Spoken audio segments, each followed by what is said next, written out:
Welcome, everyone, to Northwest Digital News. I'm Kevin Hunter with Chris Bornstead, Kyle Torgerson in studio on a fabulous Monday. It is July the 9th, and Kyle started us out with a weather report. Weather report. Today is going to be cloudy with a high of 73 and a low of 54, and it's going to be kind of the same except partly cloudy tomorrow.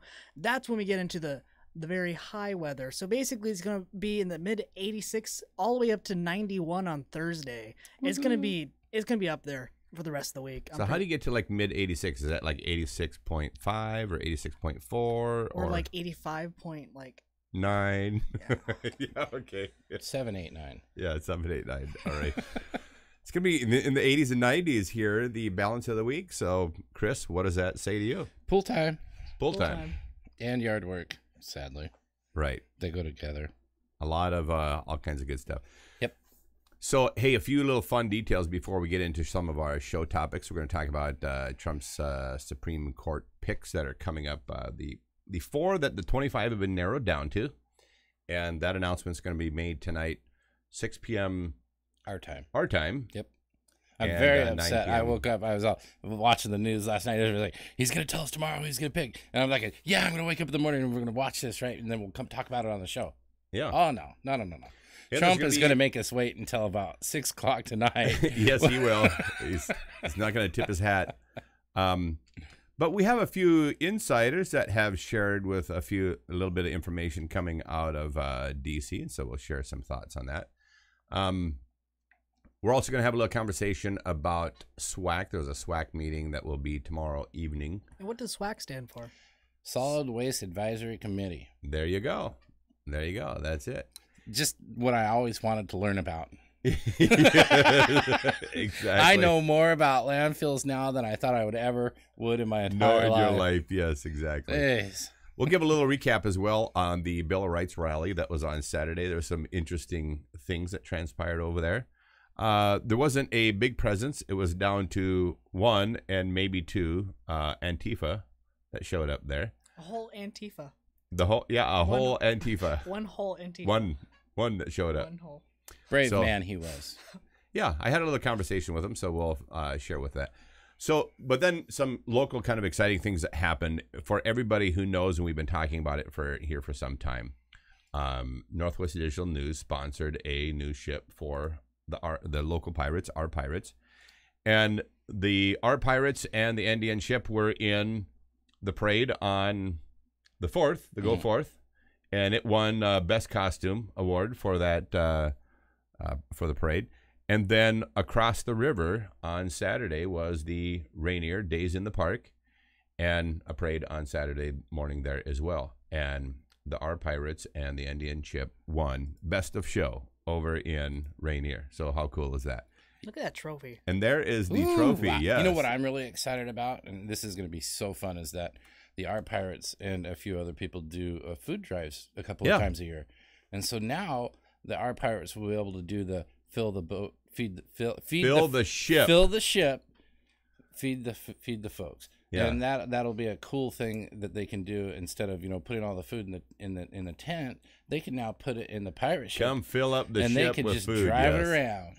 Yeah, how much attention do you think that's going to get? Because people love to go out and see the Our Pirates anyway, and now they get to see their ship fire too. cannons right off the ship. Yeah, we won't fire any cannons as we're driving the food across town, but it would be cool to have an event like that. They have the fill the bus event, for school supplies. It'd be cool to fill the boat. Now, there's also been conversation because a few people have asked questions, and that brings people around to other things. You might actually see a few people get married on the ship with the Our Pirates. A lot of people didn't know that Larry Alexander, the captain of the ship, Captain Larry Alexander, Captain that Larry. he can do a legal wedding, but so can I.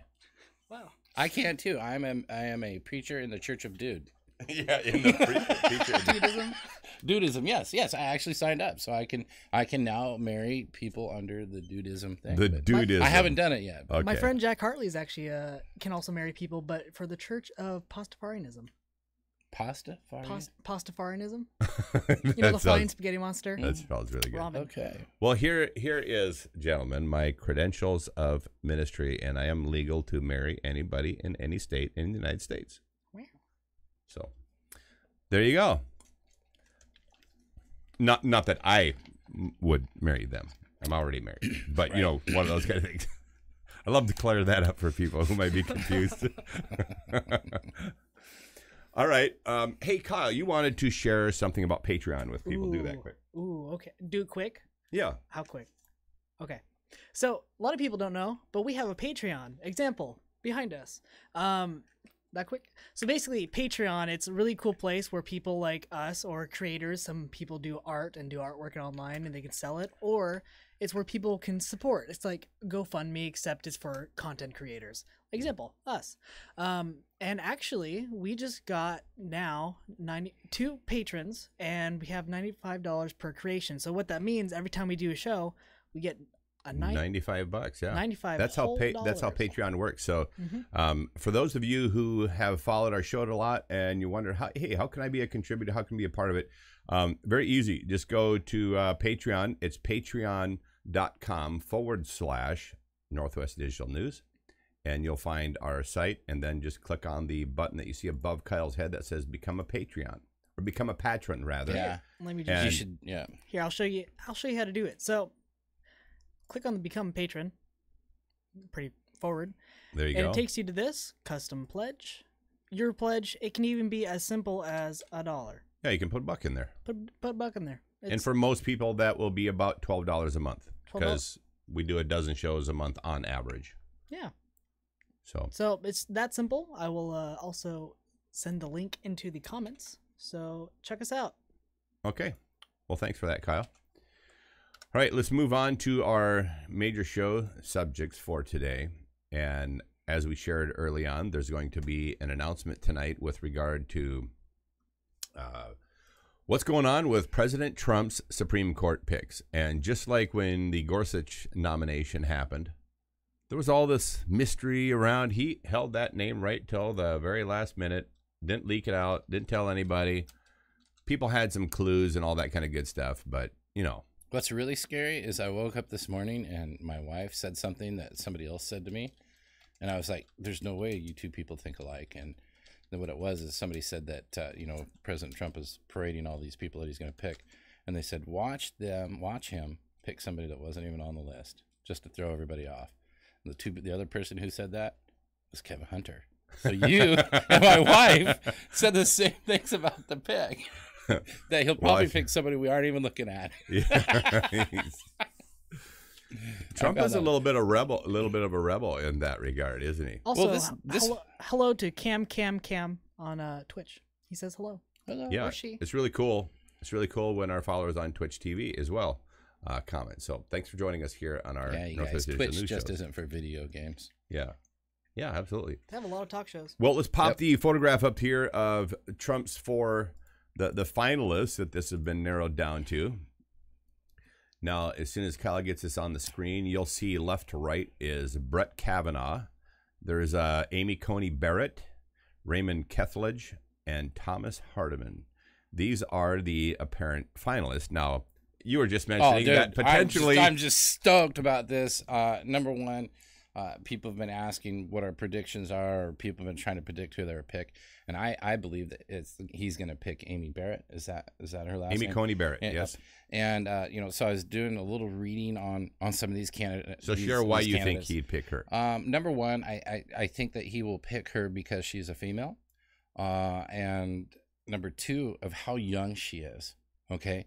When I was reading a little bit about these guys, if Donald Trump names her as his pick and she goes through, she will at least be the youngest nominee to the Supreme Court that we have ever seen. The second youngest would have been Gorsuch at 49. Mm-hmm. She is actually 1 year older than I am and has the possibility of sitting on the Supreme Court. She looks a lot younger than you, Chris. Though?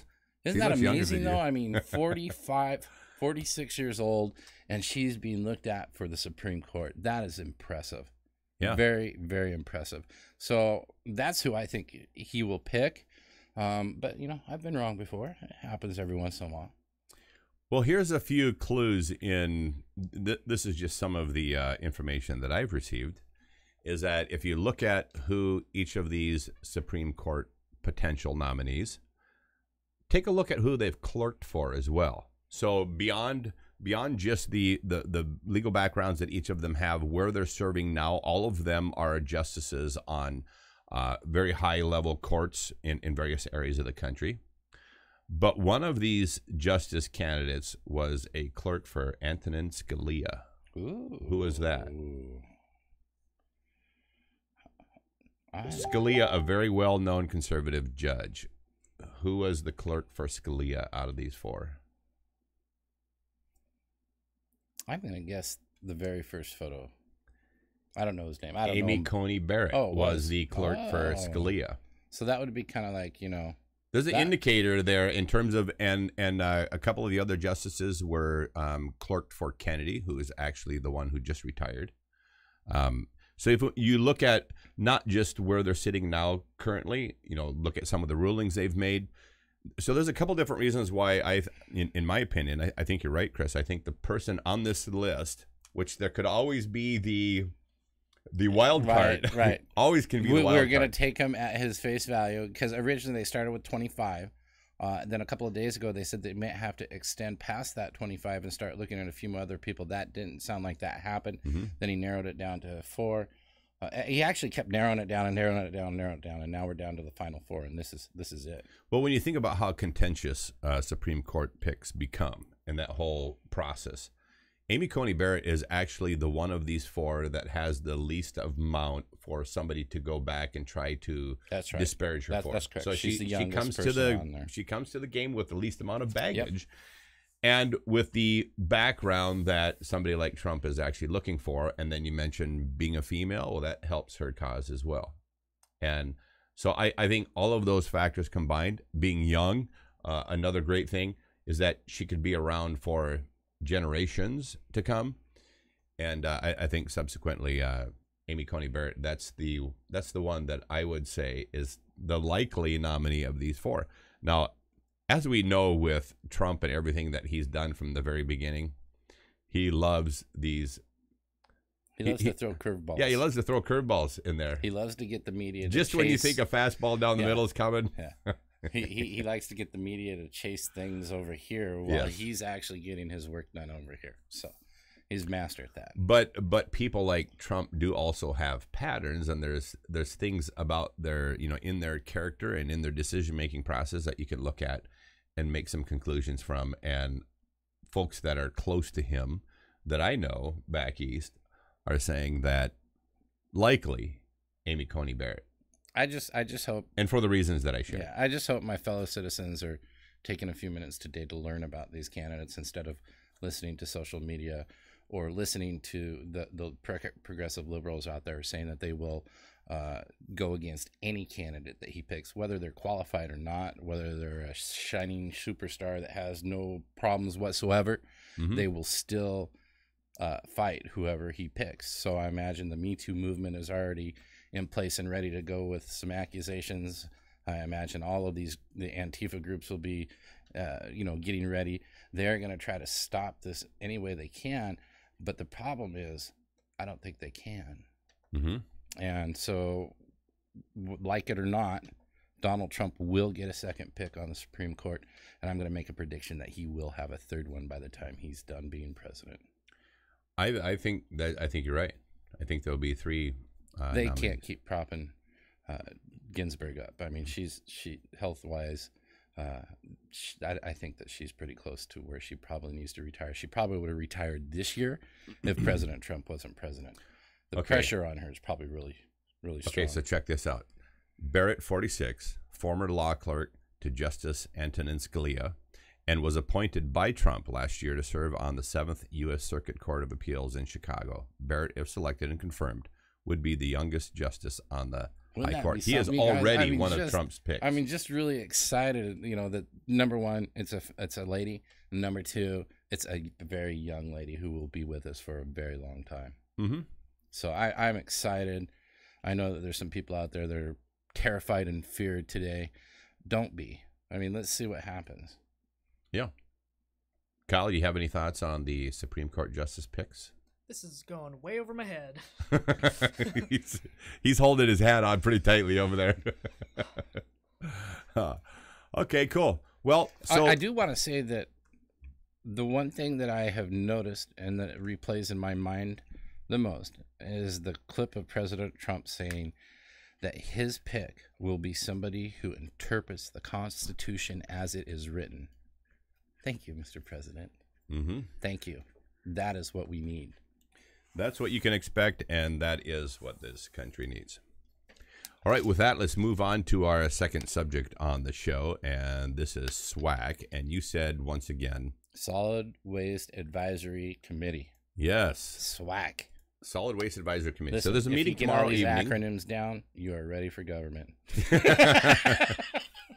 Or the military, one of the two. I guess that's government too, isn't it? Yeah, so there's going to be a SWAC meeting tomorrow night, Tuesday night, at the admin building, and it's in the same location that it was before. There was actually a really good turnout for the meeting, the last one, pretty much a room full that was there. And so they are then going to hear some public comment and wrap up the meeting that they started then, and then make some kind of a advisory recommendation, because these guys are not deciders. Yeah, they're not decision makers. They make recommendations. They make recommendations, kind of like DAC does, that I'm on here for Longview Downtown Advisory Committee. We make DAC. Yes, we make suggestions to the city council, and some they take, some they leave, some they take forever to make decisions on. You know, all that kind of good stuff. But that's the way it works. So yeah. So that's the role of SWAC in all of this for people that know.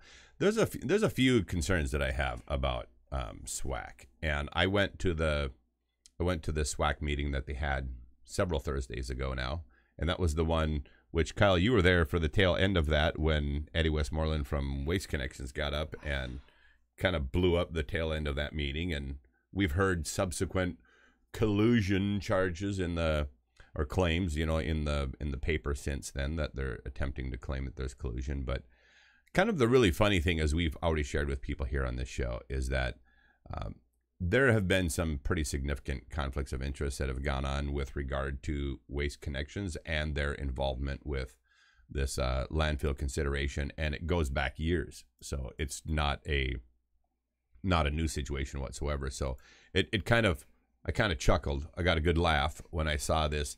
So the word collusion being used, that they thought somebody was colluding against them. And I was like, wow, if anybody was colluding, yeah, call them the kettle black here, aren't you? Mm-hmm.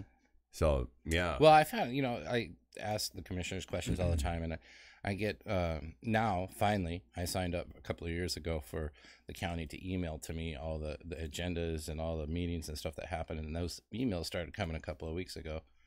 And now I can't remember what I was going to say. I lost it. Totally lost well, so it. let me share some observation I have. So we have the headquarters landfill. We have a new director up there, Mike Moss. Also a new solid waste manager up there, Ron Williams. All of us had a chance to meet them, go there, visit with them, see the headquarters landfill. I'm wondering how many members of SWAC actually went up there and did the same thing. Now, here's the other thing. We also went to the Roosevelt facility run by Republic Services. Kyle and I were there twice. Chris was there on our second trip. And we have had a chance to visit with not just the people within Republic Services there, but the Klickitat County people as well, the PUD folks that were over there, and a number of individuals that have been involved in operations run by Republic Services. We got a pretty good idea of HQ in terms of our staff here and the staff that's at Republic Services and the capability differences between the two. We got a really dang good idea. All right. And then Thursday, the 19th of June, there were 2 open houses, 10 to 2 and 4 to 7 that day, that were available for all of these city councils and SWAC members and all these people who wanted to have, wanted to slow down in the process so they could collect information. And there was an open house on June 19th following the receipt of all those letters by the commission. And all of these council people had an opportunity to go to this open house. Now, we already know how many attended. That's going to be part of the conversation we'll be having at some of these council meetings and at SWAC, because we know exactly how many people attended, and we know who from SWAC also came. Mm-hmm. And I'm wondering how SWAC feels they could somehow be an advisory role, and they've not seen Roosevelt. They're unlikely to know much about the headquarters landfill. And none of them, actually, there's one person on that whole group that showed up to the open house. And they had an opportunity to visit with 8 different industry experts on the subject. So without doing any homework, I'm wondering how SWAC is in any position to give the county commissioners good advice on anything. I've overheard an interesting conversation this weekend at the rally. At the Bill of Rights rally? Yeah, at the Bill of Rights. We're going to be talking about that next. Well, so no, go this ahead and goes share that. along with this conversation here. And it was a conversation between you and a TDN reporter who was covering the landfill issue. Oh, right. Can you share with me and our viewers how important this is for the Daily News to inform our citizens on the landfill? This is absolutely everything, and I'm glad you brought that up because I actually forgot about that. I didn't. Well, I didn't forget about it, but I wouldn't have thought to bring it up on today's show. Well, I didn't know if it was appropriate to bring it up, but it's totally appropriate. I was just going to completely. That's why I figured I'd ask you. Go ahead and share it, and you guys. I was standing right next to Kevin Hunter when this conversation happened. Yes, so he was. I can vouch that this has actually happened, and you guys might believe this, you might not, but go ahead and go, Kevin. All right. So I was having with Jackson Hogan, which I like him. He's a really nice guy. Great guy. And I was having conversation with him, and I was aware of the fact that he had a scheduled opportunity to go out to the Roosevelt landfill run by Republic Services to go and see meet all the Roosevelt people, meet the expertise that's out there, the various folks from Klickitat, the PUD folks, etc. would have opportunity to do all of that. And I had understood that he was making that trip, and so I asked him, I said, hey, I hear you're going out to Roosevelt. And he says, actually, no, that got canceled. And explained to me that it got canceled because the TDN had decided that they don't have the time to do this. And they got other more important, more relevant, so to speak, things that are going on in the community that they want to use their time for. So they pulled Jackson off of that trip going to Roosevelt. One of the most, and I'm going to say this, controversial issues that we have seen since Needle Exchange. And right now, the most important issue for this county to be informed on, yes. And the Daily News said that it wasn't important. The Daily News management pulled Jackson Hogan off of this trip. Isn't that something? Yeah. And you wonder why newspapers and media like this are dying and why they're on their way out. They made a decision at an executive level to not do their due diligence on this issue. Interesting. Well, they're printing what the people, the basic, yeah. Here's the risk. Here's the risk that maybe TDN thought they were running, sending their reporter out there. He'd be blown away by what he sees. He would then be having his own he would come opinion. back, and even if the paper said we want you to say such and such, he'd be having a internal conflict. Because what you see and what you learn there is way beyond the capacity and capabilities that we have here in College County. And so and I say that with all due respect to Mike Moss and Ron Williams and the folks that we met out there at the landfill and the operation we saw, because I'm convinced that those guys are doing the absolute best job they can. With the knowledge that they have. With the knowledge that they have and the experience they have. They're doing the best job they can. Yes, they are. And they have asked the county several times, give us a chance to prove that we can do this. However, this is what I'd say about this. $12 million. $12 million. Yeah, the 5 years they're asking to demonstrate will cost the county at least $12 million. That's in lost revenue that ends up happening as a result of the county staying pat and not moving forward with a public-private partnership with Republic Services. So that's the cost. Yeah, it's actually it's actually over $12 million, but that's the cost. And so when you look at, but beyond all of that, think about risk, think about environmental issues that we face now today and that continue to become more stringent as we move forward. There are so many issues in which you would go, hey, this is a really huge environmental issue.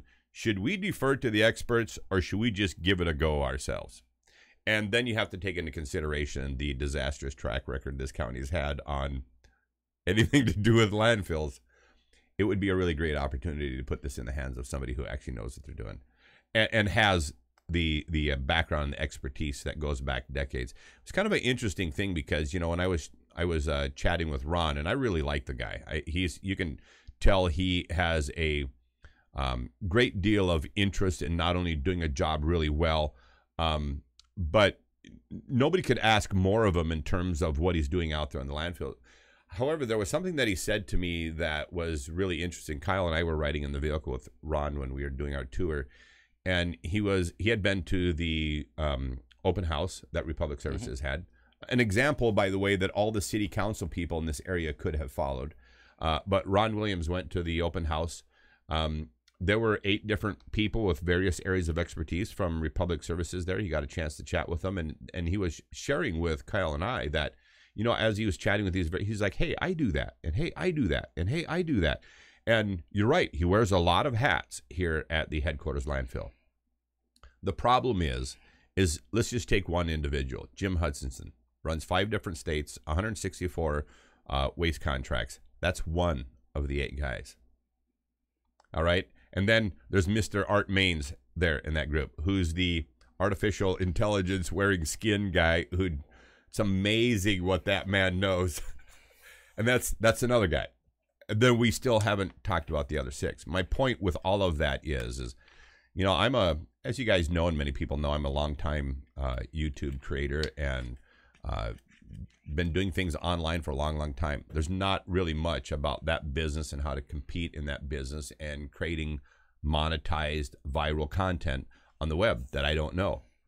But you bring in 8 other creators who are in a similar category or beyond where I'm at right now and put them in the same room with me, and you start asking me questions about online creation, I'll say, wait a minute, you got these 8 guys, ask them. And why? Because that's 8 learning experiences, 8 different areas of expertise, and I would defer and bow to the superior knowledge that those people have. And that's exactly the situation that we're looking at with. It doesn't mean any of the players that we have are wrong people or ill-suited for their jobs or anything like that.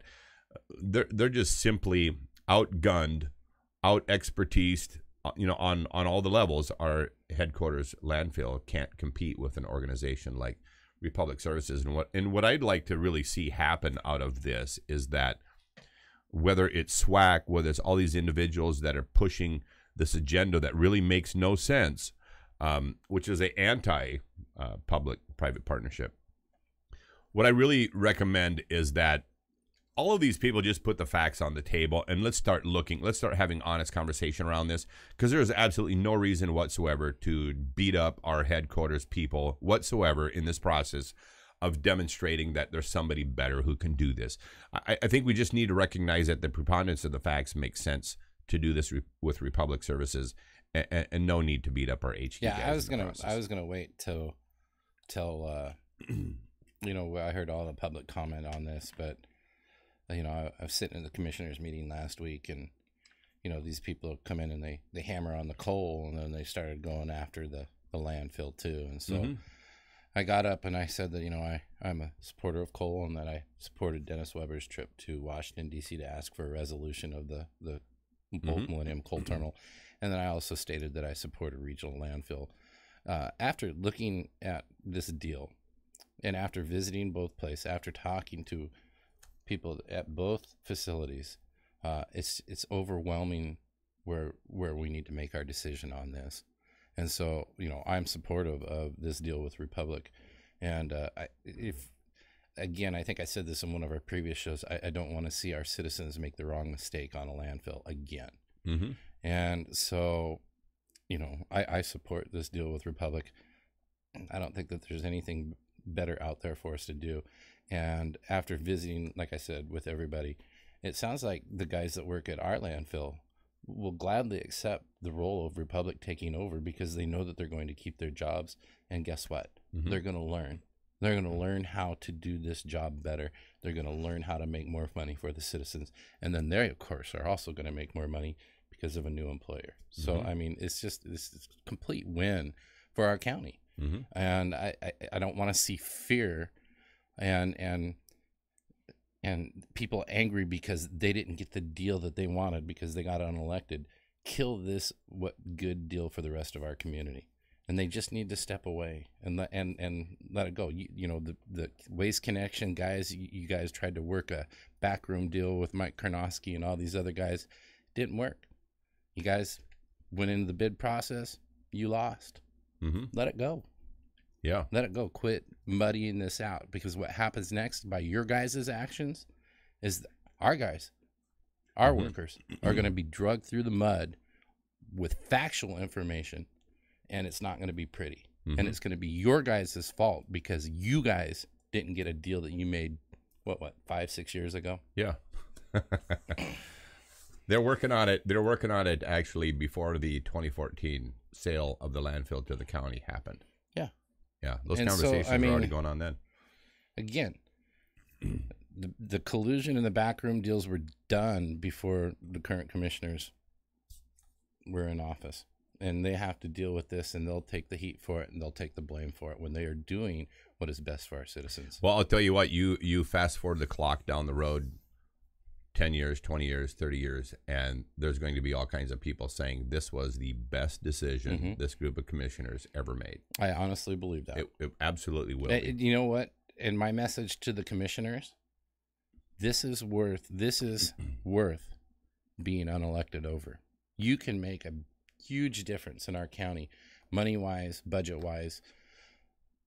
It's worth losing an election. Get it done. You're put in those positions to make good decisions based on the total preponderance of the facts, not to sit there and play politician. Right. That's exactly what it's about. All right, so let's give people a little recap on the Bill of Rights rally that happened in the Longview Civic Center, and that was a lengthy list of speakers that showed up over there. Now, we knew going into the rally, because I wasn't the main organizer. I did support Kelburn and helped him as best I could, but we knew that we wouldn't have the numbers that we had in the first rally. Number one, we had rainier days in the park going on. Yep. Then we had a car show 2 blocks away, and then we had all kinds of other things going on in town yesterday, plus being 4th of July week. So we knew that this wasn't going to be as big a rally. We were actually really pleased with the crowd that showed up and how much energy they had. I did 2 head counts, one earlier before. There was actually a few more stragglers that rolled in. The first head count that I came up with was 112. The follow-up head count that I came up with a short time later was 118. And our local paper reported that there's 120 people there. Yeah, so I shook him down a little bit. I said, now, Jackson, now be sure and count now and then count here in a little while. Yeah. So my last head count was 118 people. And I also counted this individual who was back by the tree. So, Kyle, if you would share that image. There was, you started hearing little rumbles in the crowd that, hey, Antifa is here. And so this was already after I had spoken. And so I decided, you know, I am willing to talk to absolutely anybody. I don't care if people agree, disagree, or whatever else. I'm interested in visiting with anybody. So I was actually going to go back and have a conversation with this guy anyway. And then somewhere standing in the back of the crowd, Sean Nyman came and joined me, and we were chatting for a little bit. And I just said, I'm going to go talk to this Antifa guy. And she wanted to go along. She was kind of curious too. So we both went over there, and I started chatting with him, asking him, you know, where he was from. Was he in fact part of Antifa? This is a typical costume that you see the Antifa people show up with, glasses and a scarf over their face. This is not an individual that you thought potentially it might be, Chris. I don't know. I still think it might be, but I can tell you, and here's it. But I did recognize this guy. He looks very familiar. And it is not. I guarantee you, it is not who I thought it was. Okay, yes. all right. Yes, and you know, out of out of respect for the individual because he wished not to be identified. A shirt just like that, though. That's the other kicker on this. So yeah. But anyway, he said he wasn't going to. I shouldn't say he said he wasn't going to say anything. He just gave me the sign of zip across his mouth that he wouldn't respond to any questions and stuff like that. So let me share with you what I shared with him. I was actually, this kind of ties a little bit back into our previous conversation when we were talking about SWAC. You're right. It's not the person I thought it was. There's no way they could keep their mouth shut. Yeah. Yeah, you're right. You're right. That individual is not known for keeping their mouth shut on anything, even when that would be really appropriate. Well, it goes on par with what he believes. So. Yeah. But anyway. So anyway, the individual standing there, and I said, well, let me share something with you. I said, I'm from Northwest Digital News. 3 times a week, we turn on a camera. We tell people who we are. Our phone numbers are on our websites. Our email addresses are there. We have business cards. Like anybody knows who we are, how to get a hold of us, etc. And so it's very easy to know who Northwest Digital News is and who the 3 people are sitting behind this desk. So I shared that with him. I said, you know, we have the courage to put our face out there and our voice out there and our opinions out there. And we do it publicly and courageously. Oh, man. And sometimes our opinions aren't happy with us. Yeah, people don't like them. It's okay. So I told him, I said, here's the problem that I have with, and not him specifically. I just said, here's the problem I have with Antifa showing up and they're wearing these masks. I said, we have in this community a group of people who put up a website called keephqcocontrol.com. Okay. And I said, these people are all cowards. And let me explain why. There's no names, no pictures. If I put together that website and I, wanted to share this information with people, you'd see my mugshot down the bottom and everybody who was involved in there, we'd put our faces right on the website and contact numbers and email addresses so you could reach us and engage us in conversation. Well, you can't do that with these people. All they want is just a contact information so they can send you stuff, but no ability for you to know who actually authored any of this or put it up. And in all of that, I call bullshit. Because you don't get away with being a coward like that. So I was sharing with this guy that, these local individuals had pulled a very cowardly act and are hiding, putting information out there and then hiding and no way to know who these people even are. And I said, that's the reason why I don't have that much respect for Antifa and what Antifa does, because in the same fashion, they show up, glasses, a scarf over their face. And I said, here I am standing right in front of you. I've even offered you a business card and you see my face. Who's the coward here? And so that was basically the conversation that I had with him. And then there was another guy that if you saw in the back, he was wearing a black shirt that said, no racism, no sexism, no. He had all these no's down. That guy showed up with Megan Ritchie. Okay. Which, by the way, it was funny to watch the online comments from a bunch of these people saying how terrible this rally it is and how scared they were because, people were there. I didn't see anybody scared there. Well, no. There's some comments that people were fearful, and it was found funny was these people making these comments of how evil this rally was and how nobody should go and blah, blah, blah, how scared they were. They were there for the whole thing. Now, at one point, did they look scared or frightened? In fact, it looked like they had a lot of fun in their little group over I think there. it's really interesting that it was a Bill of Rights rally and how many people were trying to either, through their influence or whatever, but remove the First Amendment right of people. Oh, yeah, it was amazing. They were trying to say it was a white supremacist rally and a hate rally and hate groups and blah, blah. And there was nothing but respectful talk and I mean it was nothing. It wasn't anything. What scared him was the religious aspect of it. Yeah, I really believe that. But anyway, beyond the point, some people believe that the Constitution is an inspired document by God. That's what they need to understand, is that there are some people that believe in the Bible as the Word of God, and they also look at the Constitution as the Word of God. I'm at least willing to say it was at least or inspired by him. Okay. So, it's just amazing that when you bring the word God into it and then you add the word Constitution, automatically people become white race supremacists and hate groups and Nazis and everything else. and for people who don't believe that's the case, they're also likewise free to say, I don't believe that's the case. I think it's, and then share whatever their thought is. It's fine. Yeah. Just like this little Antifa guy. If he wanted to, we would have given him an opportunity to grab that microphone and speak. Mm-hmm. But come on down to the show. We okay, so let me share with you something that the other gentleman who is wearing all the no, all this stuff, he actually did visit with me and for some period of time. And he shared with me that part of the reason this gentleman was over there wearing dark glasses and scarf was fear of being persecuted by somebody who's there, who doesn't like, that he's there or what his message, although there wasn't any message. I guess the message was he just showed up there and let somebody know that he was there. But he didn't have anything to say. And so, but this other gentleman, I think, attempting to in some fashion speak on his behalf, said that there's a fair amount of violent response that comes to some of these people. And so they come unidentifiable so that they can't be followed and persecuted by. You mean held accountable for their actions? Held accountable, yeah.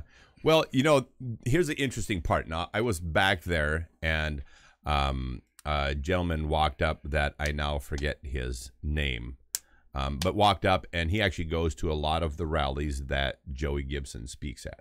So he mentioned that he's at most of them. This other gentleman who is wearing the shirt with all these no racism, etc. comments said he likewise also goes to most of Joey Gibson's things, and he goes because he wants there to be a counter message present. And I was like, well, hey, that's the American way. Good for you. Anyway, so coming from the two sides of this issue, one being very strongly for, one being very strongly against, both of them made comments that alleged that the other side were the people that created violent responses at these events. So the supporters of Joey said it was people like this guy and like the Antifa guy here who were getting violent and attacking their people. And then this gentleman said the reason why they wear a scarf in these various things is because the people and supporters of Joey Gibson were getting violent towards them. So I was like, well, isn't that interesting? We're standing here and they're just having civilized conversation, but both of them are saying that the other sides were the instigators of and the violent perpetrators of bad things that were happening at these various rallies. So it's when you sit down and have conversation with people about various issues and whatnot. Well, anyway, so the to answer the question, who is behind the page and the digital ads from keephqcocontrol.com, we were at the open house on June 19th. Kyle, Chris, and myself, we walked out the door. There was a young lady out there handing out forms. And we asked her, who are you being paid by to be here? We're from Northwest Digital News. By the way, I want to back up and say that everything that was on her form was not true. Yeah. Majority, probably 95. A bunch of misinformation, yes. And she was not willing to talk about it because she didn't know any information. She was literally paid to be there without any information.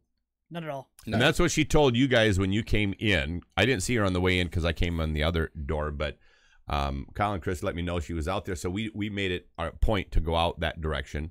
And then I introduced myself from Northwest Digital News, and then I gave her a really brief synopsis on the Amway story. I said, the problem that this group has, it's like the Amway story where your friends say, I want you to come over and check out this really cool thing I got going on, and they don't want to tell you it's Amway. And like 3 or 4 or 5 hours into the conversation, somewhere along the line, they're like, oh, by the way, have you heard of a company named Amway?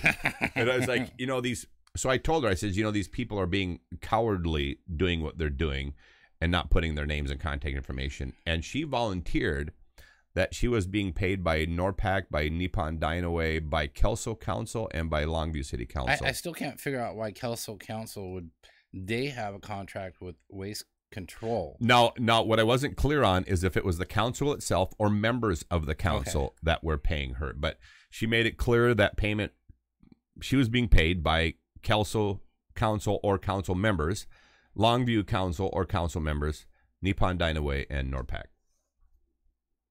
So those were her employers standing out there giving out misinformation, as we've already chatted.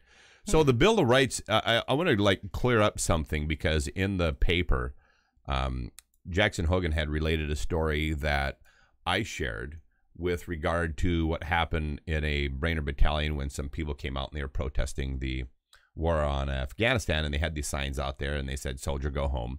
Well, our colonel had actually gone down to the sidewalk and asked to see the organizer, asked him to return back several, throughout the rest of the weekend and keep protesting. He said, because this is what these men and women behind me fight for, is your right to do that here in America. Because, they were protesting the fact that there was this war going on in Afghanistan. And he was essentially saying that if we were Afghanistan fighters or soldiers and under Afghanistan leadership, and you were their citizens there and you came out and protested, same situation in Afghanistan, that he would already receive notice from his superiors to have these people shot. And that's what would happen in Afghanistan. He said, thank God we're in America. Show back up here tomorrow and the next day and the next day and make sure you come out and protest again, because you're creating illustration for my soldiers behind me is that we fight for everybody's freedom, even those who don't appreciate it. And so, but that wasn't the crux of the message. I was really, I think Jackson kind of missed that in his sharing of the comment, because what I was really focusing on is that with freedom comes a word called responsibility, and the two of them are intertwined. You cannot separate freedom from responsibility. So I was sharing with the audience that you think about people that recent graduates from high school or families who had graduating members or whatever. We've lived all of this time being excited about the prospect of freedom.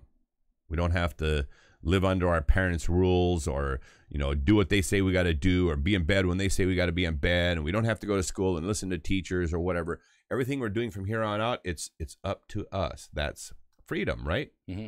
But with freedom comes responsibility, because now that you're not being subsidized by your parents, that's why you had to follow their rules. By the way, you're being subsidized by them and you're living in their house. You have to play by their rules when you're being subsidized by them. What do you think happens in public when people put their hand out and ask the government for this or that or the other thing? They're being subsidized by the government, and therefore they play by their rules. What I was essentially sharing is that with freedom comes responsibility. And if you really want freedom, and it's the reason why some people fear freedom, if you really want freedom, you must accept the responsibility that comes with it.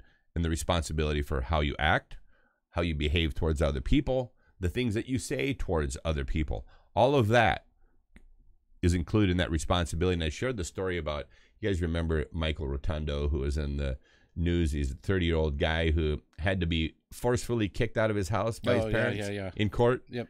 Well, this is the guy who didn't want responsibility for anything. Subsequently, he didn't want any of his freedom, but he did believe he should be able to do whatever he wanted to at home. Yeah. And he was upset with all of that. I'd like to bring up something that, again, I like Jackson Hogan, nice guy. Mm-hmm. I read the article, and I had concerns that he in both the articles that he wrote about this rally earlier in the week and this week, he tried to tie this event to right-wing extremists. Well, that's right. He used the word right-wing. Basically, in this article, and he couldn't have been more wrong, and anybody who reads it is probably going to agree with me. He put in this article that there was a lot of talk about right-wing issues such as immigration and government overreach. Jackson, that is something that that's an American issue. Worries about, not just one side or the other. So it's not really fair to try to paint this entire rally as right-wing when there were Democrats, Libertarians, Republicans, Independents, all at this rally. Mm-hmm. Okay? We were there for the Constitution, not an issue, mm-hmm. not a specific issue or topic. The topic was the Constitution and the support for all of it. That we, just because these guys talked about immigration and government overreach, that's something that everybody talks about. Again, they're American issues, not right-wing issues. He needs to fix that somehow, and I don't know how you fix something like that. But that was really, really. I mean, he did all he could all week long, and with the follow-up to try to paint this as an extremist event, and it just wasn't. It was a peaceful, spiritual event for those people that were there. Mm-hmm. Agreed. Kyle, you were at the event. What are your thoughts? Well, honestly, I don't really see the right wing or like the extremist point, as you guys pointed out. And I definitely don't see any of that. It was peaceful. There was no fear. I was not scared. Actually, I felt pretty safe. I felt very safe. I felt very safe. That was the safest place in Longview that day. And it was nice, peaceful. People were energetic. There's people carrying American flags, literally just them, everyone. I think there was like 3 people carrying flags, 2, 1. Yeah. There's some, and people were just energetic, cheering and woo, and it's actually pretty fun. Yeah, it was funny because I didn't really know who Joey Gibson was before this event or Patriot Pair. I'd just seen a little piece of their stuff of their rally last week in Portland. So as I'm sitting here, I'm listening to this guy speak. I'm just like going, "Oh yeah, this guy's definitely Satan." Yeah, I can see how they thought that. No, I mean the guy was peaceful. I mean, you can't get any more peaceful than what he was. And yet he has very strong opinions about things. He's actually a very well-spoken guy, and he's entitled to those opinions. That's, part of the whole crux of the thing. First Amendment right. I mean, again, the funniest thing about this whole rally was all the people that were driving the fear about the rally during the week, calling all their friends on the phone, sending everybody text messages.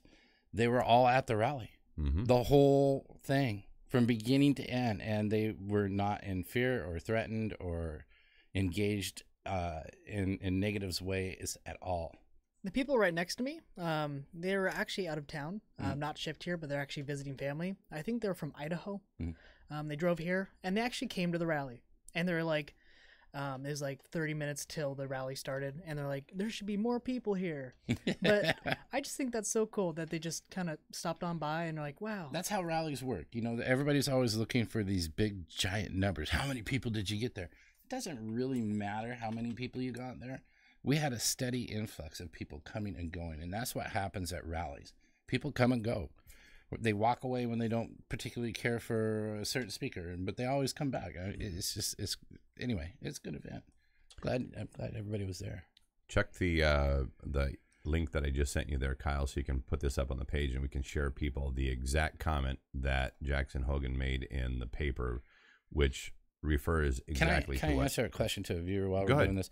Michael, I read the question first. Okay, the question is, gentlemen, have you any info regarding the police station in Kalama and where it stands?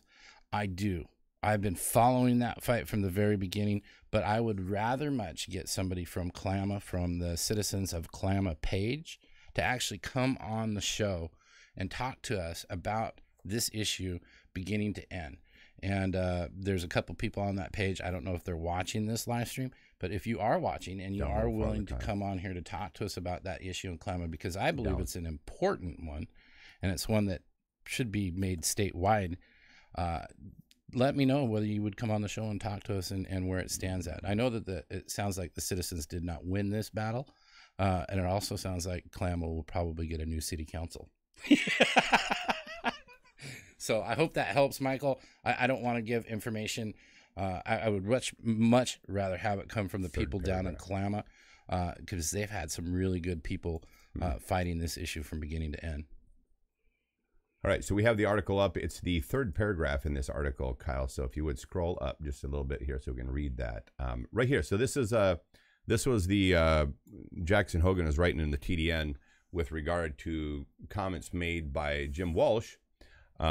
Jim was saying the foundation of this country and the foundation of this state is unique in the world for recognizing the value and dignity of every human being, said State Rep Jim Walsh, R. Aberdeen. There is no other system that is as good at protecting you and allowing you to protect your own as the United States. And then this paragraph to follow is the issue that Chris had with this, and several others have mentioned this as well. It states, he was among 10 different speakers who celebrated individual freedoms and at times veered into discussions of other right-wing topics such as government overreach and immigration. I'm wondering how these are right-wing topics. They just aren't. He's still kind of a younger guy. He's going to get a crash course in politics.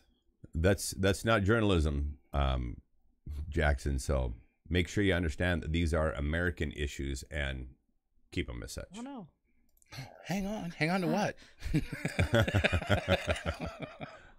All right. Hey, we have to, before we go out, you got to show the green sign on the show today. Yes, I found this one on the internet this morning, and it's so good. I'm using it as my Facebook banner because it just really sums up our state. This Pretty was a good. sign seen out on the highway. Now leaving Washington, leaving so soon. Was it something we taxed? Was it something we taxed? Oh, man. This had to, where was this sign at? I don't know. It was just on a random post. But to be fair, Washington State is actually number 7 in the nation where people are moving to. But it's still funny. Yeah, it's very funny. Also, to be fair, it looks doctored, so it's probably not a real sign. Yeah, no, it's not. Come on, you guys. It's a meme. It's Yes. silly. It's a joke. It's a meme. But it's very funny. Yes. Was it something we taxed? All right. Well, that's going to conclude our broadcast here on Northwest Digital News. Thanks, as always, for joining us. Kyle, if you would, quick throw up the Patreon in the background. Again, for those of you who wish to support